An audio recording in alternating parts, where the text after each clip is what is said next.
What's up? I'm Derek. Today we're going to be talking about our LVAW build.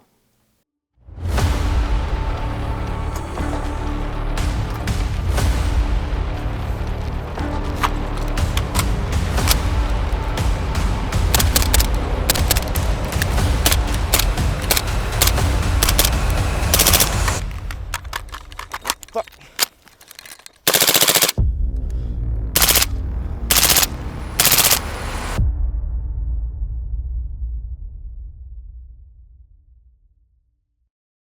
I love the LVAW. This is one of my favorite builds that we have. It's a cool platform that was built for a very specific niche role for the US military. The long and short of it is it was created to replace the MP5 SD in 9mm, which is very quiet, but for its size is heavy and relatively large. The military, specifically JSOC, wanted something of a similar size and weight profile that was equally, if not more quiet, and fired a full caliber cartridge and not just 9mm. After lots of trials and lots of failed platforms like the CAC PDW or the AAC Honey Badger, we eventually ended up with the SIG LVAW, or low visibility assault weapon. The build we have here is far from a one-to-one clone of anything that's out there, but it's pretty close and it's built with what we have and it gets the job done. On top, we're using the Aimpoint T2 optic on a LaRue riser.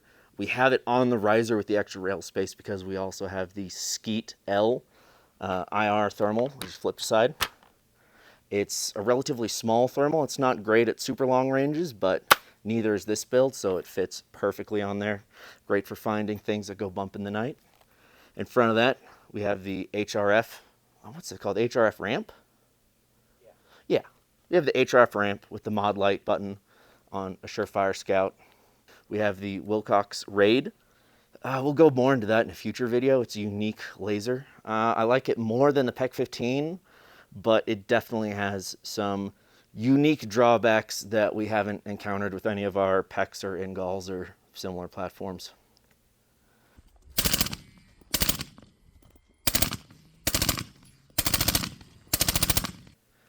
In front of the Wilcox Raid, we have the SIG 762 SRD Ti, which fortunately enough for us, we bought years ago when they were cheap and readily available. At the moment, it's not the case, and getting them on the aftermarket is, or getting them on the secondhand market is difficult. We have the altered LVAW rail that is technically an airsoft rail, but it fits really solid on this. We haven't had any problems or wiggling. I like that it's very well vented. It does a pretty good job of mitigating heat and allowing it to cool off quickly.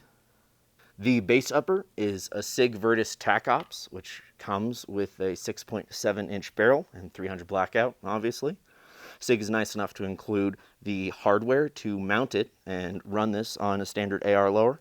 So we have it on one of our converted full auto Ohio Ordnance lowers. On the lower, we have our HRF flared magwell. We have these on pretty much all of our builds now because, goddamn it, they just work. Make shit easy, especially under nods. Opposite side, we're running the Geisley bolt catch and Griffin Armament 3-position selector. We have the SIG adjustable stock on it. I don't hate it. It's not my favorite adjustable stock. I definitely prefer a regular AR, but I do like how thin of a profile it is compared to just the buffer tube adapter. Yeah, fucking I have some shit. Yeah, just tell us about it.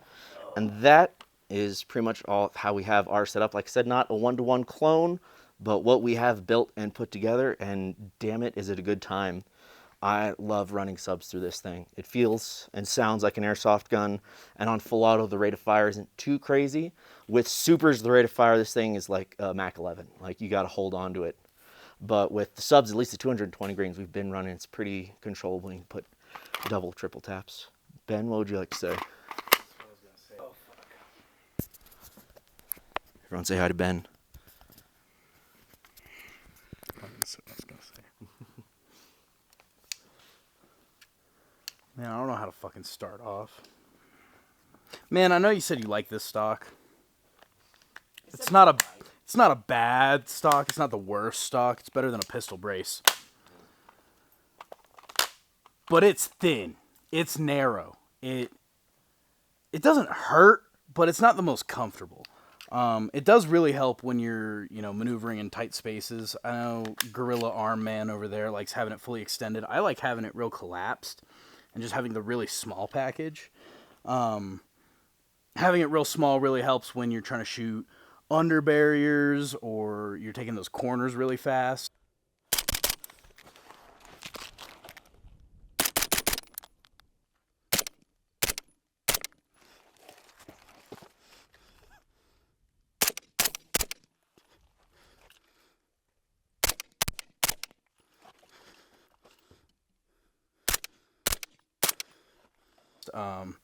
You see a lot of guys doing the shoulder thing. You don't really need to when you have it fully collapsed. It's just such a short package, even with the can. And then, it runs standard AR mags for the most part. I mean, if you run PMags, you throw a 300 blackout follower in it, or most companies now make 300 blackout variations of their mags just because the geometry is a little funky, especially with subs. But I'm a big fan of running either Super Stendos. We don't have one of the Super Stendos handy. This is a regular Gen 2. No, this is a Gen 3 300 black PMag with a +5 base plate. We have a couple of the 42 rounders with a +5. Those things are nice. They don't like the subs, mainly because they're still 5.56 mags. We need to just put some of these followers in there. I think we could just swap the follower. But I'm a big fan of running the little Lancer 20 rounders with the stock collapse, and just like this, it fits in, my work bag. It fits in a day-to-day backpack. The Raid X is cool. I have some thoughts on this fucking Raid X, let me tell you. It's cool. It functions well. It offers very little benefit over a PEC 15. It offers no benefit over something like an Engol. It's really, really tall. Especially compared to, I would compare it to the average height of this is similar to the highest point on an LA5 with the big adjustment turrets, which for some people isn't a big deal. I don't have the longest fingers, so trying to really get around it, especially with this girthy forend, can be kind of a pain. And why did they put the button on the wrong side? Yeah, and the button's on the wrong side. I get it. It makes it easier to select it on the fly. Press the button on the fly, not change modes. Yeah, I think I'd rather have the button like top dead center, or even just swap the selector and the fire button. The other big issue with this thing, the battery cap is absolutely atrocious. Whoever designed this battery cap needs to be taken out and Hey, the hostage isn't dead yet. no more hostage. Anyway, the battery cap design is absolutely atrocious. The quarter turn is cool. I like the idea of a quarter turn. But much like we've seen in automobiles, quarter turn valves and plugs and whatnot, they need to be properly engineered. And for such an expensive device that's taken so long to come out, and for it to be something they didn't fix on the XE, which is an incredibly expensive device with long lead times, they're hard to get. The battery cap should not be my biggest gripe with this. It's just atrocious. If the O-ring gets messed up at all, it doesn't actually lock on. Yeah, it's useless. It needs a very small, very fragile O-ring, or else your laser's dead. Yeah, and something as important as a battery cover that can literally put the whole device in op. That's silly. That's really silly.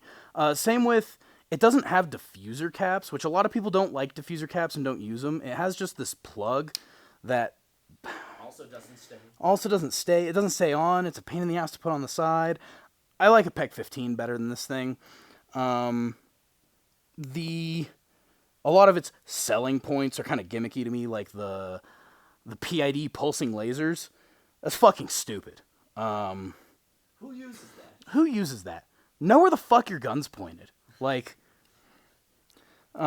to mention, I think it's much more efficient and easier to pick up if you just use a PEC 15 with diffusers. A different shape is easier to tell than, oh, how many times did it blink?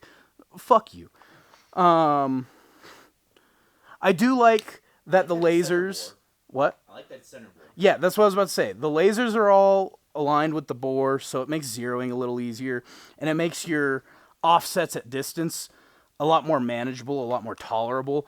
Unlike like a PEC 15 or even a Maul can be a little difficult with all the lasers not being in line with the muzzle. Of course, you still have height over bore, and with the LVAW, the MCXs specifically, your top rail's a little taller than an M4. And then especially with this LVAW handguard, where the rail stays as close to monolithic as it can, it just makes it a little tall. And then with the device being tall on top of the tall rail, it's thinner. The whole gun is thinner than an M4 set up the same way with a PEC 15, except for the handguard. The handguard is monstrous on this thing, which makes sense because you got to fit a can in there. But overall, I mean, it's a girthy gun. Man, it's easy to be a negative Nancy. I love it. I do like this gun. I promise. This is one of my favorite guns in our inventory. There's just weird little things on it. Surefire. I'm talking to you, Surefire engineers. You have dropped the ball. You've lost the plot. With the dual fuel, with the turbos, you've lost the plot. You're 5 years behind the curve. Pick it up. Show me some better battery efficiency. Show me some better thermal efficiency. I'm tired of my Surefires getting hot enough to melt fucking pants. That's ridiculous, dude. I can put a suppressor cover on. I'm not putting a rubber condom on my fucking light, dude. Something I do like about this gun is not only does it fold up really nice, but it folds up really nice even with a sling on it. So going back to the whole purpose of this thing being a low visibility assault weapon, and the ability to stuff it in a bag and have a bag gun, a backup gun, a truck loot, whatever you want to call it. It's nice to be able to just stuff it in a pack, especially with a sling on it. Just because you don't always need a rifle. And especially if you're in a situation where you're pulling a rifle out of a bag, out of your car or whatever, shit's obviously gone south.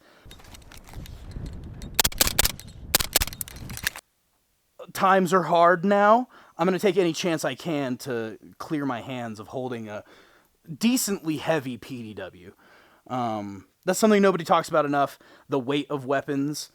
This thing is hefty for its size. And with that, you know, when you're using it in close quarters, it has that inertia. It wants to over travel.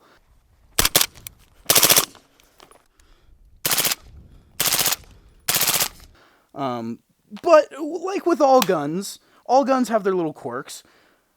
They're just competencies to train with each individual firearm.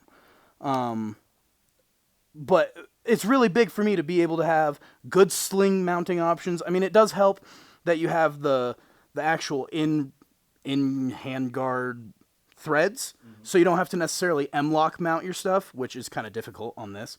But you can just direct thread. Like we have a QD mount up here. Stock has QD mounts. Yeah, you don't have to worry about the threads pulling out like Geisley. It's not an insert in it. It's tapped into the handguard, for better or for worse. Something cool on this gun is it has the adjustable gas system between supers and subs. Something not so cool about it, when you set it up the way it kind of should be set up, is really hard to switch between subs and supers. And if you throw supers on the sub mode, it runs like a fucking nail gun. I mean, it is fast. Like Derek said, like a Mach 11. If you pop it back over to the supersonic, which again is a pain in the ass, it's better, it's more manageable, but the supers definitely have some more oomph than the subs. And then if you throw subs, when it's on the super mode, it doesn't cycle. You have a bolt action. You have a bolt action. And then it's a pain in the ass to swap it back. So it's not super duper hot swappable. We usually leave it in the sub mode, and if we run supers, so be it. Be a man. Grow some real muscles that actually handle recoil. What would you change about it? What would I change about it? Number one, I'd make it lighter. This upper receiver is, if you didn't tell already, it's not the same profile as an M4 receiver. It's bulkier. It makes sense why it's bulkier. I mean, you have the replaceable parts on it that aren't replaceable on a lot of other M4 variants. But as a whole, this gun is a chunky gun. I wish it was lighter. I wish the can was a little narrower so the handguard could be a little narrower. Obviously, you run into some math that's way above my pay grade between suppressor volume and suppressibility. And I mean, this gun is dead silent. I mean, you can dumpster... Oh, no, I'm not going to say that. Cut that out. All right, LVAW and HK45 sound comparison, running S&B 220 grain subs. I can't remember which SIG can this is, but it's one of the old SIG cans. Comically quiet. HK. Arguably louder. What do you think? Yeah, the big iron's a little louder. Yeah. Granted, there's less can, but It's hard to beat the LVAW. no. When you consider like how much extra range and just ass you have behind this compared to a 45, like I love 45, but that shit just falls out of the sky past like 100 meters. This gun is super quiet, though. I mean, it literally sounds like an airsoft gun with subs. And with the lower rate of fire with subs, it's fully controllable. I mean, you can get all 47 rounds in the Super Stendos on paper, no problem. You can cut a guy in half with the thing. Yeah, I mean, overall, it's a pretty good gun. I wish it was a little lighter. I wish it was a little less girthy. I wish there was a better position to put the light in. I'm not a huge fan of the light's kind of at the cant, but it's still sticking out as if it were on a mount, on a pick rail, on the rail. So I wish that was a little more low profile. What else would I change? I'd change out this aiming device. I mean, honestly, if we had the money to just put like LA5s on everything, that would be the go-to. Or maybe even if we could get our hands on a EOTech OGL, I think that'd be a better solution for this. Or I don't really want an Engol on here, but something a little lower profile than the Raid. Something with a better battery cap than the Raid, because nothing sucks more than fumble fucking with your battery cap under nods when you're trying to run a course of fire. That's a real pain in the ass. It's a real buzzkill. Horrible for your fucking stage times. Let me tell you what. What else do I hate about this gun? It gets dirty. It's a piston gun, but it gets dirty. I mean, she's crusty. She's still running, nice and crusty. It's a wet crust, but, you know. Give us a finger wipe. Huh? Oh, yeah. Armorers everywhere cringing. Here, let me get a bolt face wipe for you. Oh, yeah. Actually, bolt face isn't too bad, but not great.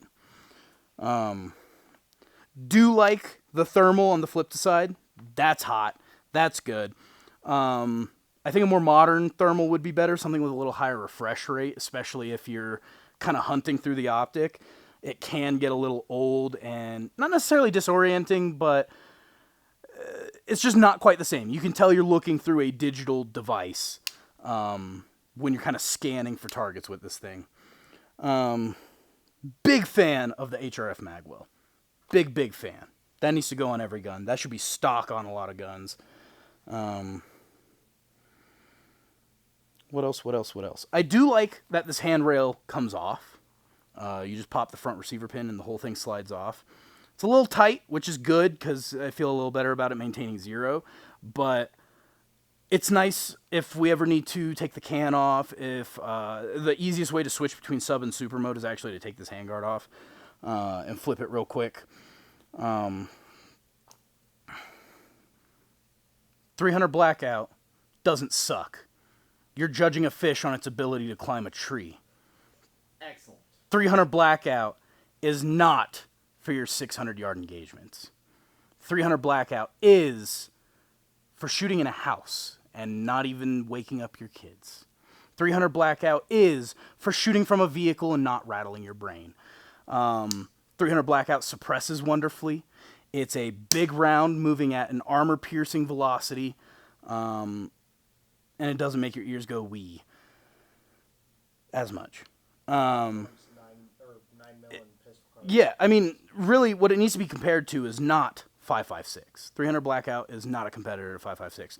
300 Blackout is a competitor to your pistol caliber carbines. All you guys out there with the competition AR9s, first of all, second of all, this round is going to far outperform your AR9 with your 16-inch barrel.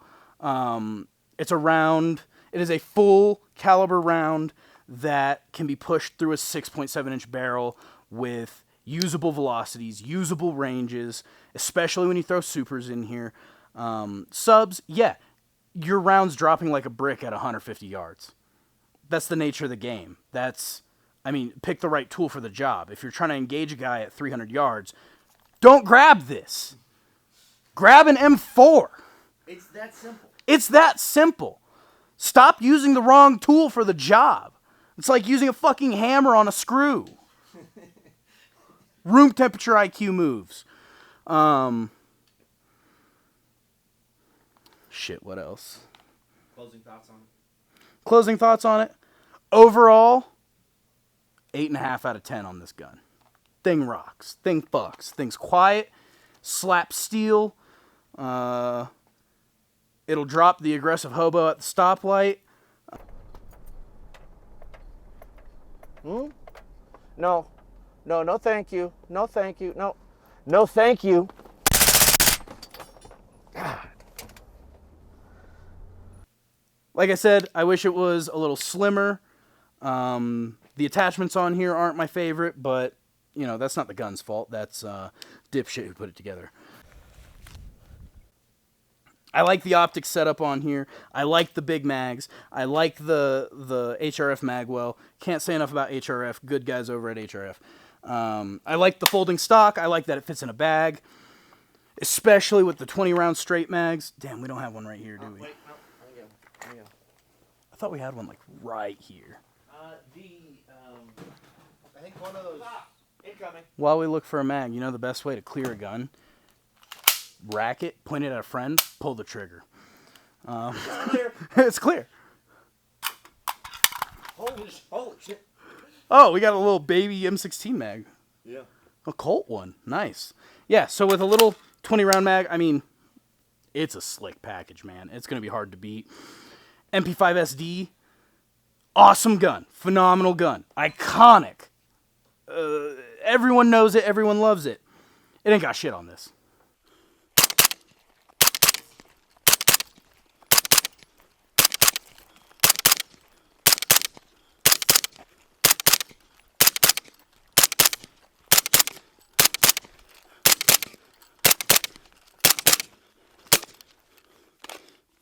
Nice.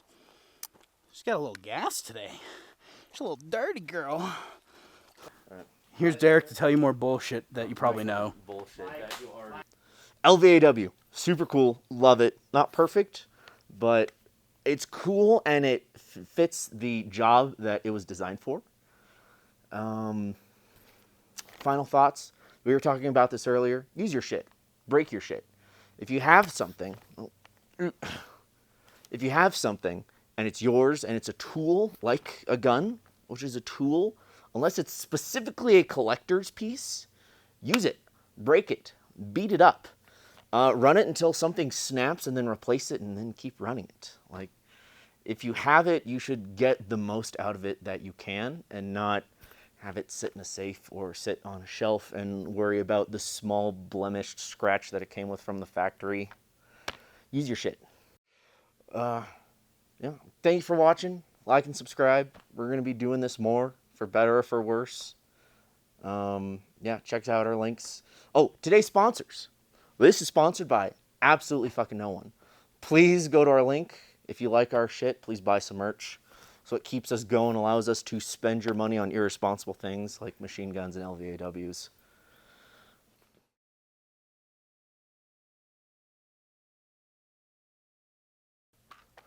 Remember, kids, don't mix drugs and machine guns. Enjoy them separately. I love fictional racial terms. Fuck you, Q. I love trains. I'm gonna piss on the mic.